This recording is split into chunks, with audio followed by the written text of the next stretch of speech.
자, 이번 시간에는 감정평가론 요거 할 겁니다. 106페이지.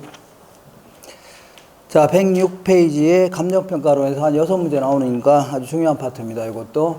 근데 여기서는 이제 3방식이라고 있는데, 이게 조금 특히 이제 수익 방식이라고 해서 좀 어렵습니다. 이런 것들은 전부 다 맞히려고 하지 마시고, 6문제 중에 한 3문제 정도, 4문제 정도 맞히겠다. 이렇게 하면서 접근하셔야지, 전부 다 맞히려고 하면 힘들어집니다.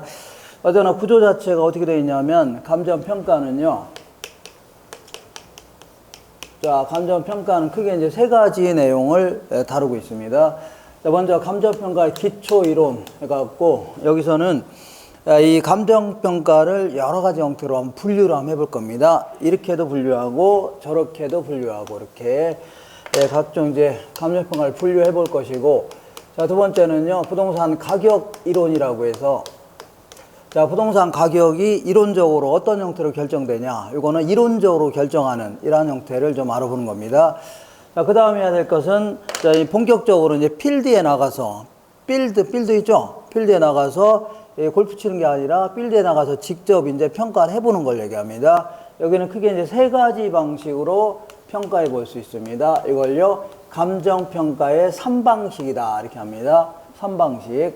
그래서 맨 먼저 들어간 비용이 얼마냐, 요걸 기초로 평가해 볼 수 있습니다. 요거를요, 원가 방식이다. 이렇게 합니다. 예를 들어 자동차 같은 것도 평가하는데, 자동차 그랜저 승용차를 만들려면 들어간 비용이 있어 없어요?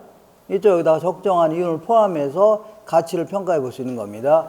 그 다음에 두 번째는요, 비교 방식이라고 해서, 자, 어떤 부동산이 있는데 요와 비슷한 놈이 최근에 거래한 적이 있다는 얘기죠. 요걸 기초로 해서 차이점을 좀 수정하는 겁니다. 이렇게 하는 걸요, 비교 방식이다 해줍니다.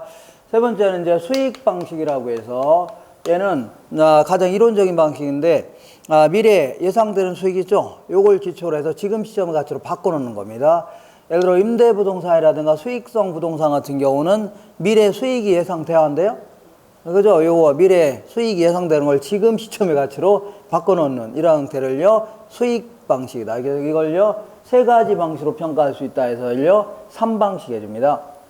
그리고 하나 좀 더 한다면, 우리나라는 뭐 다른 나라도 마찬가지지만 조세라든가 보상금 이런 거 책정하려고 감정평가사 시켜서 미리미리 가격을 평가해 놓고 있는 제도가 있습니다. 이걸요, 가격 공시제도 해줍니다. 그래서 요걸 기초로 해서 뭐 여러 가지 세금이라든가 아니면 보상금 같은 거 책정할 때 써먹겠다. 재산세 같은 거 부과하려면 이 가격을 미리 정하고 있어야 되죠. 요걸 기초로 해서 여러 가지 세금도 부과하고, 토지 같은 걸 강제로 정부에서 사들일 때는 무턱대고 돈을 주면 돼야 한대요. 안 되고 평가한 가격, 요걸 기초로 해서 보상도 하고 합니다. 이렇게 해서 토탈 6문제가 나오는데, 요즘 들어서는 여기서 꼭 한 문제 꼭 물어봅니다. 꼭 물어봐요. 그래서 요거는 나중에 요약집을 드릴 테니까 이제 한 페이지밖에 안 됩니다. 한 페이지. 한 페이지 정도는 공부하셔야지. 한 페이지 정도 공부한 다음에 한 문제 맞힌다. 요거는, 자, 아무래도, 할만해요, 안 해요? 할만하죠?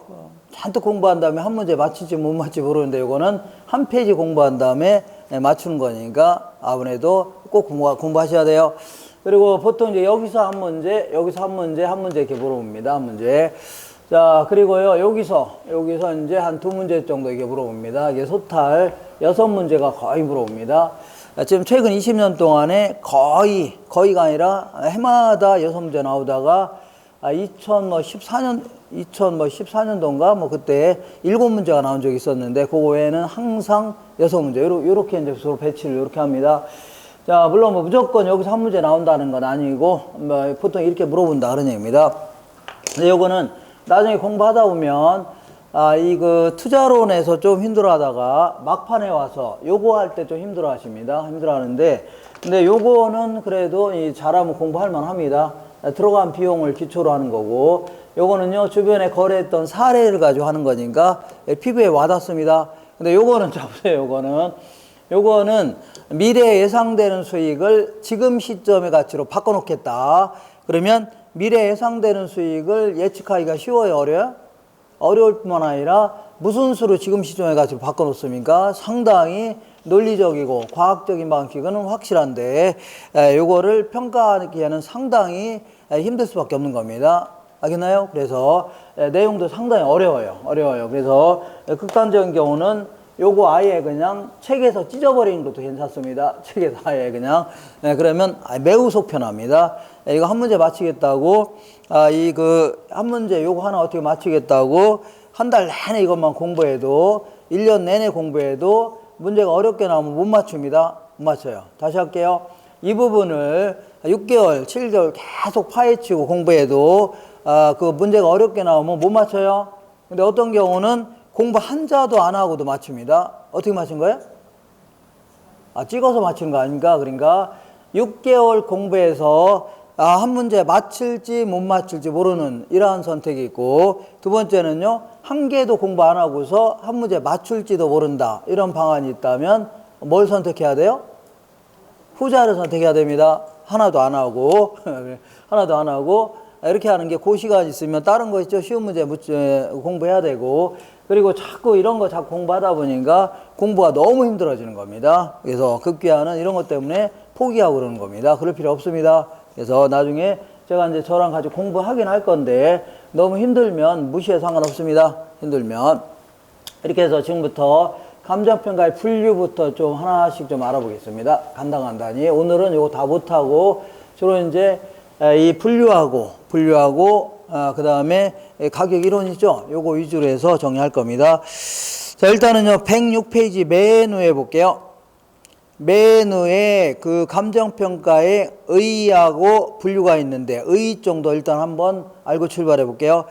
자, 감정평가란 토지 등의 경제적 가치를 판정하여 그 결과를 가액으로 표시하는 것을 말한다. 그래서 자, 이 토지 등이라고 했으니까 토지만 평가하는 건 아니겠죠. 토지 외에 각종 부동산 다 포함시키고, 때로는요 자동차, 선박, 항공 이런 것도 다 평가합니다. 그리고 어업권, 광업권 이러한 그 형태가 없는 재산들 다 평가합니다. 그리고 때로는요 이 여러 가지 주식 가치 이런 것도 평가하고 합니다. 이 전부 다 감정평가사가 평가합니다. 이렇게. 자, 그래서 경제적 가치를 평가해서 각종 조세라든가 보상금 같은 거 책정할 때 써먹겠다는 얘기죠. 그런 거 외에도 다양한 용도 써먹겠다 그런 얘기입니다. 여기서는 간단히 나중에 1월 달에 책을 보시면 알겠지만 감정평가를 왜 하려고 하냐 잘 생각해 볼게요. 잘. 내가 이제 듣기만 하시면 돼요. 카스 맥주 한 병이 있다. 얘 카스 맥주 한 병은 전국 어디 가나 가격이 비슷해요, 안 비슷해요? 거의 비슷할 겁니다. 그죠? 그리고 얘는 거래할 때마다 저번에 거래할 때는 1,500원인데 요번에는 2,000원이고 요번에 또 거래할 때는 500원이고 이러지 않겠죠? 거래할 때마다 거의 똑같습니다. 그리고 카스를 구입하면서 사기당했다 이런 얘기는 들어봤어요? 안 들어봤어요? 안 들어봤죠? 아니면 정부에서 강압적으로 수용하는 게 강제로 사들이는 겁니다. 수용당했다 이런 얘기 있어 없어요? 없습니다. 아니면 카스를 금매로 어떻게 싸게 구입했다 이런 거 있어 없어요? 없다는 얘기입니다. 근데 토지가 한 평이 있다고 치자. 토지가 한 평이 딱 있는데 얘는 전국 어디 가나 가격이 같아요, 달라요? 거의 다를 수 있는 겁니다. 맞죠? 다 다르고 거래할 때마다 다 달라집니다. 예컨대 한 1,000평 정도의 땅이 있는데 저번에 거래할 때는 10억에 거래했는데 요번에 새롭게 거래할 때는 20억, 요번에 또 거래할 때는요 5억. 이 거래 가격이 계속 같아요, 달라요? 달라질 수도 있고. 그리고 토지 같은 경우는 무슨 사기당했다 이런 얘기 많이 들어서 안 들어봤어요? 신문에 보면 사기당했다는 등 정부에서 강압적으로 싸게 수용을 했다든 거, 수용하는 게 강제로 사들이는 겁니다. 아니면 무슨 친구지간에 금매로 싸게 거래했다는 등 이런 거 있죠. 사기당했다는 등 금매로 거래했다는 등 이런 게 무지하게 많다는 얘기죠. 이렇게 비정상적인 거래가 너무나 많습니다. 그러다 보니까 시장에서 거래되는 가격 가지고 조세라든가 보상금 이런 거 책정했다가는 상당히 불합리한 방법이 될 수밖에 없어요. 알겠나요? 아주 싸게 거래된 걸 가지고 원래는 10억에 거래해야 되는데 5억에 거래한 걸 가지고 세금 같은 거 부과하거나 보상금 같은 거 책정할 수도 있어 없어요? 그럼 대화인데요? 안 됩니다. 누구는 크게 이득 보고 누구는 크게 손해 볼 수 있는 거죠. 그래서 안 되겠다. 정부에서 감정평가사 시켜서 부동산마다 적정한 가격을 평가해 놓게 한 다음에 요걸 기초로 해서 조세라든가 보상금을 책정하겠다. 그리고 요즘들은 그거 외에도 다양한 용도 써먹겠다는 얘기입니다. 이렇게 하는 걸요, 감정평가라는 겁니다. 다시 할게요. 자, 시장에서 거래되는 가격 자체가 상당히 비합리적이고 불합리한 가격이 형성될 수밖에 없죠. 안 되겠다. 평가사 시켜서 적정한 가격을 평가해 놓게 한 다음에 다양한 용도 써먹겠다는 얘기죠. 이게 이제 주된 목적입니다. 그래서 지금부터 자, 감정평가를 여러 가지 형태로 좀 분류를 한번 해볼 건데, 일단은 106페이지 볼게요. 106페이지에 거기에 딱 중간에 보니까 시장가치 기준이라고 있어 없어요? 요거는 조금 이따 하기로 하고, 오른쪽에 107페이지 현황 기준 원칙, 그리고 개별 물건 기준 원칙, 요거 하기 전에 지금 감정평가를 여러 가지 분류로 한번 해볼 겁니다. 분류를 하는데, 자, 우리 이제 1월 달에 책을 나눠보시면 알겠지만, 자, 평가의 강제성 여부에 따라서 한번 분류해 볼게요. 강제성 여부에 따라서 지금 분류를 하는 겁니다. 자, 강제성 여부에 따라서 이렇게 분류합니다. 필수적 평가라는 게 있고, 이거 다 할 겁니다. 1월 달에 여기 없어서 그래요. 그리고 요거를 임의적 평가라는 게 있습니다. 임의적 평가. 자, 우리 교재는 지금 없는데, 자, 필수적 평가는요, 반드시 해야만 되는 평가. 요거를요, 필수적 평가. 임의적 평가는요, 해도 되고 안 해도 된다. 어떤 경우는 해야 되고 어떤 건 할 필요 없다는 얘기죠. 그러니까 대학 다니면서 필수 과목은 반드시 해야 되는 거죠. 그리고 교양 과목 같은 경우는 이거 해도 되고 저거 해도 되고 안 해도 되고 하는 거 아닙니까? 이런 것들을요, 임의적이라는 표현을 씁니다. 그래서 필수적 평가는요, 반드시 해야만 되는 평가. 대표적인 게 뭐가 있냐면 조세를 부과하기 위한 평가다. 조세평가. 자, 세금 같은 거 부과하려면 반드시, 재산세 같은 거 부과하려면 미리미리 다 평가해 놓고 있어야 됩니다. 이런 거는 반드시 해야 돼요. 그 다음에 뭐가 있냐면 보상을 위한 평가. 아까 얘기한 대로, 자, 정부에서 어떤 지역을 땅을 강제로 수용하려고 한다. 도로 내려고 아니면 도시 만들려고. 그러면 이것도 마찬가지로 무턱대고 막 아무렇게나 보상해 주면 돼야 한대요. 안 되고 평가사가 반드시 평가해 놓은 가격 있죠. 요걸 기초로 해서 보상 같은 거 책정합니다. 그 다음에 경매 부동산을 평가한다. 경매 평가다. 이렇게 합니다. 자, 나중에 이제 세금 같은 거 안 내면 이제 경매로 들어갑니다. 그러니까 은행돈 같은 거 못 갚으면 은행이 가만히 있지 않아요? 가만히 있지 않고 지들이 직접 담보 잡은 거 팔아서 회수하는 게 아니라 법원에 대신 팔아달라고 맡깁니다. 왜냐면 지들이 막 팔아서 회수하게 되면 다른 채권자도 있어 없어요? 다른 사람도 돈 빌려온 사람도 있는데 지들만 먼저 뺐으면 돼야 한대요? 안 되고 법원에다가 대신 팔아달라고 요구합니다. 그럼 법원에서 가장 많이 써낸 자 있죠? 고자한테 팔아갖고 법원에서 이제 배당 순위에 따라 나눠주는 겁니다. 우선순위. 자, 근데 이것도 마찬가지로 반드시 평가사가 평가한 가격 있죠? 요게 바로 최저 매수 가격이 됩니다. 거기서 출발해서 가장 많이 써낸 자 있죠? 고자가 사가는 거기 때문에 반드시 평가해야 돼, 안 해야 돼요? 해야 됩니다. 알겠나요? 이런 걸요, 필수적 평가라는 겁니다. 되셨죠? 평가사가 평가한 게 이제 최저 매수 가격, 3억이 최저 매수 가격이면 여기서부터 가장 높게 써낸 자이죠. 고자가 사가는 식으로 이렇게 되는 겁니다. 이런 걸 뭐라 한다고요? 필수적 평가해 줍니다. 그 다음에 임의적 평가는 해도 돼, 이거 전부 다 평가사들이 평가하는 건데, 임의적 평가는 해도 되고 안 해도 되는 평가인데, 예를 들어 일반 거래를 위한 평가다. 일반 거래를 위한 평가. 이거는 임의적 평가다 해줍니다.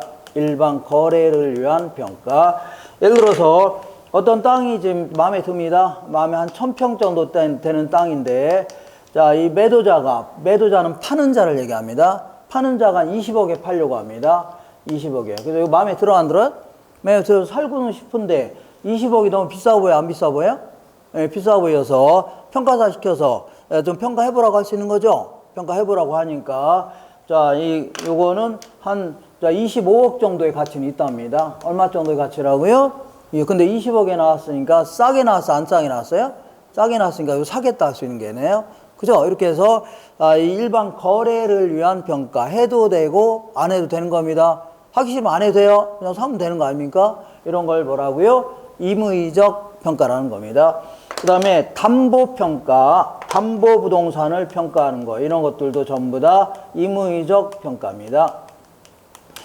어떤 사람이 그 상가를 갖고 있는데 한 1000억 정도, 100억 정도 가치가 있는 상가입니다. 100억 정도 되는 상가가 있는데 100억 정도라고 있습니다. 그래서 이걸 은행에다가 담보 잡히고 돈을 빌리려고 합니다. 담보 잡히고 돈을 빌리면서 한 10억만 빌려달랍니다. 그러니까 100억 정도 되는 부동산을 담보 잡히면서 10억만 빌려달라면 은행 입장에서는 굳이 평가해 볼 필요 있어 없어요? 평가할 필요 없는 거죠? 시계가 30억짜리 시계인데 이거 가지고 1000원만 빌려달라면 평가할 필요 있어 없어요? 없다라는 거 똑같은 겁니다. 이것도 그냥 빌려주면 되는 겁니다. 은행 입장에서는. 근데 100억 정도 되는 부동산을 담보 잡히면서 90억을 빌려달랍니다. 그러면 나중에 담보 가치가 떨어질 수도 있어 없어요? 있죠. 그러면 아무래도 은행은 뜯길 염려가 있으니까 이거 평가해 봐야 되겠네요. 그래서 어떤 경우는 평가해야 되고 어떤 건 평가할 필요 없다는 얘기죠. 이런 거를 뭐라고요? 임의적 평가라는 겁니다. 자, 하나만 더 해볼게요. 상속재산을 평가하는 거, 이거를 상속평가 이렇게 합니다. 상속평가다. 자, 어떤 갑이라는 사람이 이번에 사망했습니다. 돌아가시면서. 자, 이 갑이라는 사람이 사망했어요. 그래서 자, 사망하게 되면 갖고 있는 재산을 원칙적으로 유언장에 따라 집행하는 게 원칙입니다. 유언장 있어 없어요? 거기에 따라서 자, 배우자, 부인, 이분 남편이고 이제 부인이라고 치자. 부인, 당신은 자, 그 부산에 있는 상가 60억짜리 그거 당신이 가져가세요 할 수 있는 거죠. 딱 유언장에 써주면 되겠네요. 자, 그 다음에 장남, 너는 울산에 있는 이 논이 하나가 있는데 그거 네가 가져가라 할 수 있는 거죠. 논. 그 다음에 자, 이 장녀, 너는 내가 삼성전자 주식을 이 30억 정도 갖고 있는데 그거 네가 가져가라 할 수 있는 거죠. 이렇게. 그 다음에 차남, 너는 평생 내 속만성인 거 아니냐. 중학교 때부터 맨날 속시역에서 내가 너 때문에 경찰서 가서 맨날 빌고 해갖고 데리고 오고 하는 게 몇 번이냐. 그래서 아무것도 안 주긴 그러니까 내가 갖고 있는 차 중에서 티코가 하나 있는데, 티코 아시나요? 요거 그냥 얼마 안 되지만 네가 가져가라 할 수 있는 거죠. 이렇게 해서 유언장에 따라 딱 집행하게 되면 유언장에 따라 집행하는 게 원칙입니다. 이렇게 하면 굳이 평가할 필요 있어 없어요? 없습니다. 그냥 같이 나눠주면 되는 거 아닙니까? 이럴 땐 평가할 필요 없는데 만약에 이분이 갑자기 교통사고 사망하거나 유언장도 없이 사망할 수 있죠. 그럴 때는 법정평가라고 해서 법에서 정한 대로 상속이 진행되는 게 원칙입니다. 일반적으로. 알겠죠? 이때는 이 사람이 갖고 있는 전 재산에 대해서 돌아가신 시점에서의 전 재산에 대해서 이 사람이 1.5를 가져갑니다. 1.5. 나머지는 1대 1 이렇게 가져갑니다. 이런 식으로 이제 나눠주려면 변호사 시켜서 나눠줘야 되죠. 그러면 부동산이고 티코고 다 평가해야 돼, 안 해야 돼요? 평가한 다음에 정산을 좀 해야 됩니다. 이런 거는 평가해야 되겠네요. 그러니까 어떤 경우는 평가해야 되고 어떤 건 평가할 필요 없다는 얘기죠. 이렇게 하는 거를요, 임의적 평가다 해줍니다. 임의적 평가. 그리고요, 어디 갔냐면 이 필수적 평가는 공익 목적으로 평가하는 겁니다. 공공 다수의 이익을 위해서 평가한다 해서 이걸요, 공익 목적으로 평가한다. 그리고 이거는 사익 목적으로 평가하는 겁니다. 은행에서 돈 빌리려고 아니면 상속재산 질기 나눠 가지려고 이렇게 해서 개인의 이익을 위해서 평가하는 겁니다. 알겠나요? 이거를요, 사익 목적으로 평가한다. 그리고 요거는요, 반드시 법에서 정해진 절차라든가 법에서 정해진 규정대로 평가해야 됩니다. 이걸요, 법정평가다. 왜냐하면 얘는 공공 다수의 이익과도 직결되어 있는 거죠. 함부로 평가하면 돼요, 안 돼요? 안 되고, 법에서 정해진 규정이라든가 법률 규정에 맞춰서 그러한 절차라든가 다 정하면 이걸 지키면서 평가해야 됩니다. 이걸 뭐라고요? 법정평가다 해줍니다. 법정평가. 그래서 우리 감정평가와 관련된 법률을 좀 알고 있어야 됩니다. 나중에 계속 나오니까 감정평가와 관련된 여러 가지 법률 규정이죠. 이거 알고 있어야 돼요. 참고입니다. 참고고 이따가 나중에 이제 여기다 몇 개 적어주는 거 있죠? 그거는 좀 기억하고 있어야지 공부하기 수월해집니다. 자, 이 법의 체계는 크게 이제 헌법이라는 게 있습니다. 헌법. 참고입니다. 참고. 헌법은요, 헌법에서는 국가의 이제 통치 체계라든가 아니면 국민들의 권리, 의무 같은 이런 것들 있죠? 가장 기본이 되는 거를 정하고 있는 겁니다. 이걸 헌법인데, 이거는 국민들이 정하는 겁니다. 국민들이 국민 투표를 통해서 정하는 겁니다. 국민. 이렇게. 자, 이렇게 해서 이 헌법이 가장 상위의 법이고, 이 헌법을 기초로 해서 이제 법률을 정합니다. 법률.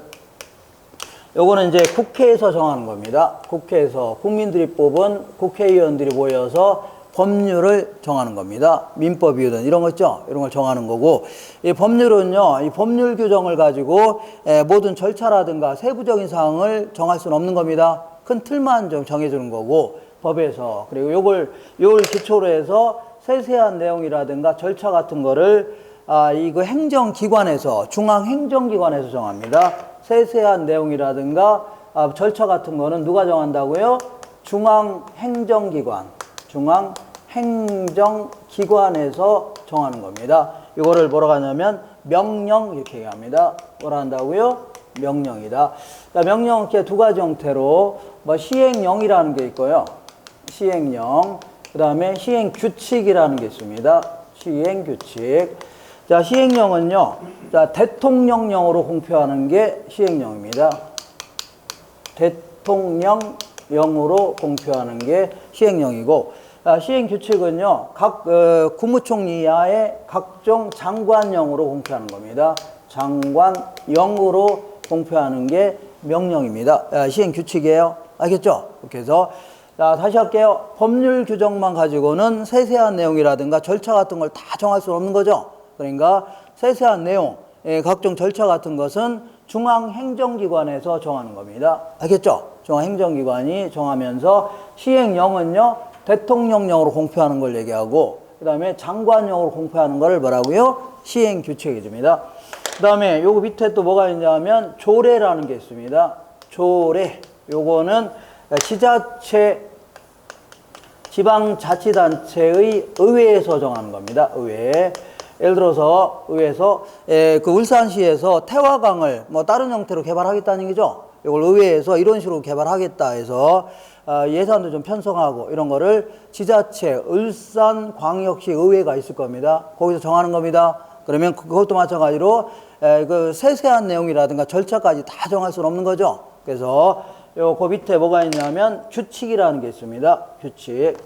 조례 및 규칙이다. 요거는 이제 지자체장이 정하는 겁니다. 지방자치단체의 장. 그러니까 울산광역시장이 구체적으로 어떤 건설사를 선정할 것이고, 그 다음에 언제부터 시작하고 공사는 언제까지 끝낼 것인가 이런 거 있죠. 이런 거 전부 다 세세한 내용을 다 정리해서 정하는 겁니다. 이걸 뭐라 한다고요? 규칙에 줍니다.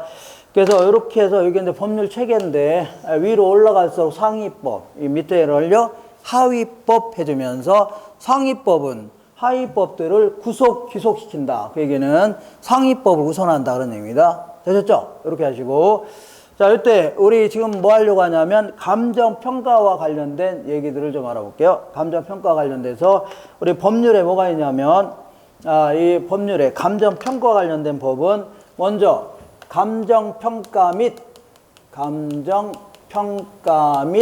감정평가사에 관한 법률이 있습니다. 감정평가사에 관한 법률. 여기서는 감정평가할 때, 자, 어떤 규정과 절차에 따라 평가해야 되냐, 이런 거 다 정해오고 있고, 그 다음에 감정평가사가 되려면 어떤 시험에 합격해야 되고, 나중에 이제 개업 같은 거 할 수 있는 겁니다. 개업은 어떻게 해야 되고, 감정평가사도 중개사하고 짜고서 가격 올리거나 하면 돼야 한대요? 안 되죠. 그럴 때는 여러 가지 처벌 규정, 이런 거 다 정하고 있는 게 이겁니다. 그리고 이게 바로 감정평가 및 감정평가사에 관한 법률입니다. 법률. 이렇게. 그리고 또 하나가 있다면, 자, 이 부동산 가격 공시에 관한 법률이 있습니다. 가격 공시에 관한 법률. 여기서는 아까 얘기한 대로 조세라든가 보상금 같은 거 책정하려고 평가사 시켜서 가격을 평가해 놓게 하는 제도가 있습니다. 이걸 뭐라 한다고요? 가격 공시에 관한 법률이 있습니다.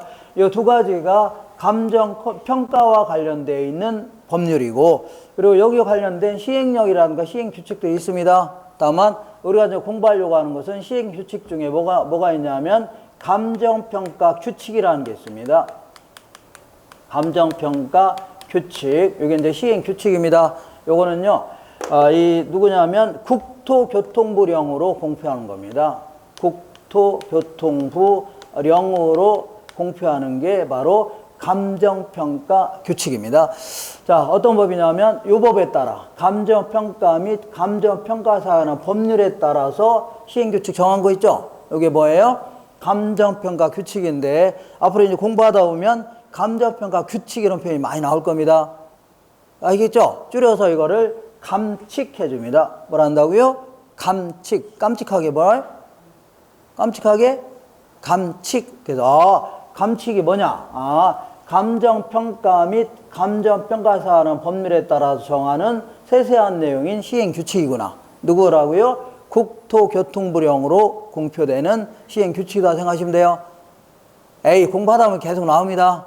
감정평가 규칙은 요거다 생각하시면 돼요. 되셨죠? 이렇게 해서 자, 이 그 평가의 강제성 여부에 따라서 쭉 한번 살펴봤네요.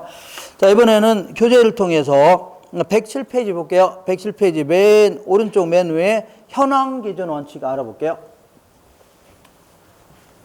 자, 평가는 강제로 할 수도 있고 때로는 의무적으로 할 수도 있다 그런 얘기입니다.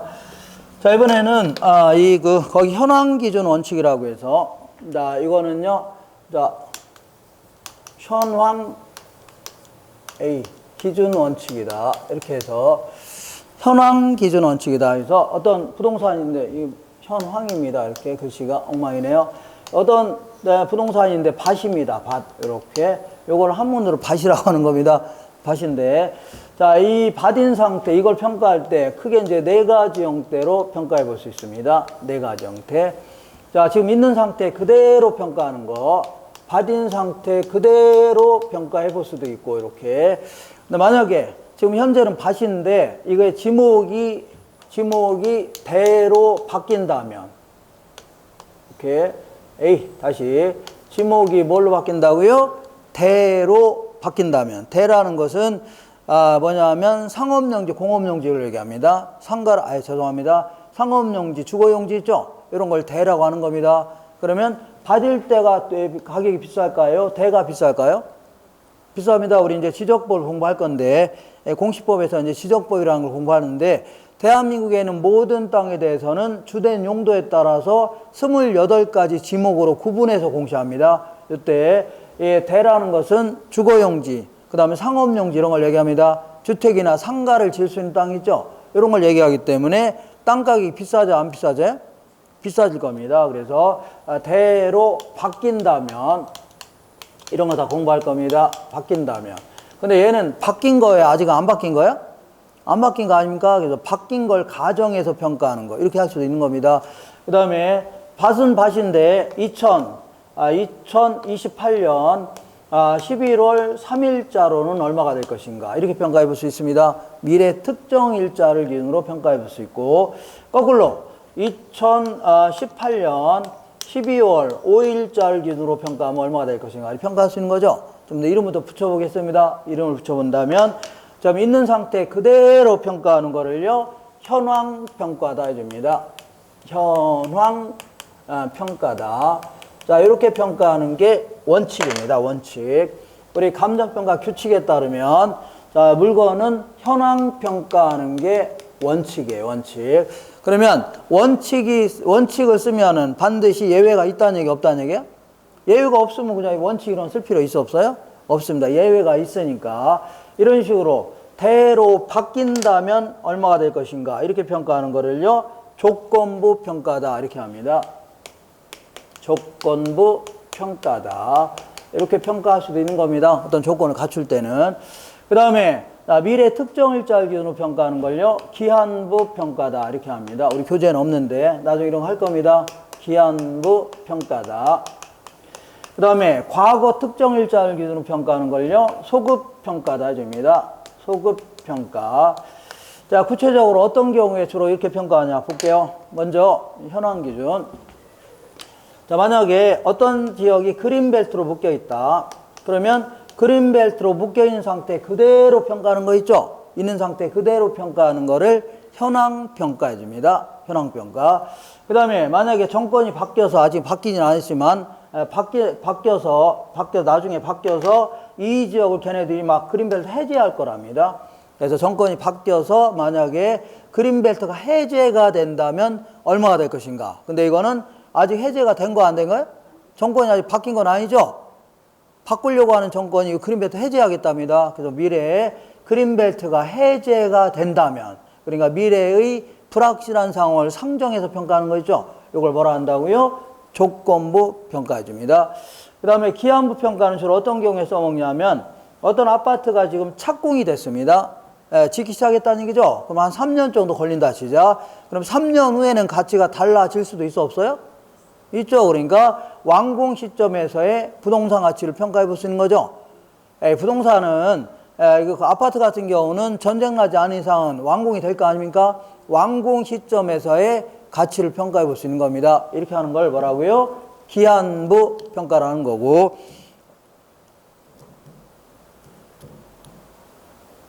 자, 그 다음에 소급평가. 소급평가는 주로 이제 소송이 진행됐을 때 평가합니다. 어떤 경우라고요? 소송이 진행됐을 때 과거로 돌아가서 그 당시에 가격이 이 정도 되니까 너 이 정도 보상해주라 할 수 있는 거죠. 이렇게 하는 거를요, 소급평가해 줍니다. 되셨죠? 이렇게. 자, 이렇게 해서 지금 뭐 하는 거예요?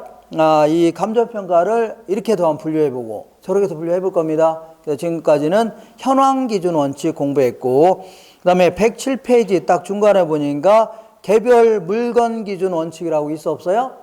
요거는 약간 시간이 걸리니까 잠깐 쉬었다 할게요.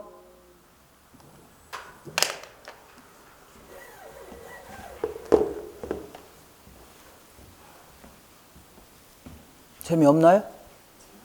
네? 재미없는 것 같은데? 옆에 계신 분 왜 안 나오셨어요?